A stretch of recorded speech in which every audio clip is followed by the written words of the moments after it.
Hello, this is Ingrid and today samahan niyo ako mag-commute to Mall of Asia or MOA. Today it's August 8, 8:34 a.m. and nasa Ali Mall na ako neto. So para makapunta sa bus stop ng Carousel which is nasa main Alpha, kailangan ko lakarin tong area na to. Medyo mahaba-haba siya though kasi wala namang bus stop dito sa may Farmers mismo. So, kailangan mo talaga maglakad. Ayan na nga, nakita ko na yung bus stop ng Carousel. So, kailangan kong umakyat and bumaba ng overpass.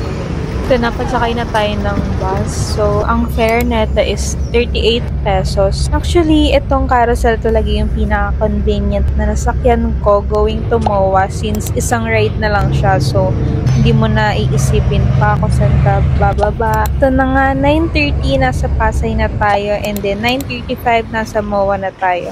So, nagmamadali na ako neto kasi may errands pa ako. Kaya, thank you sa pagsama. Bye!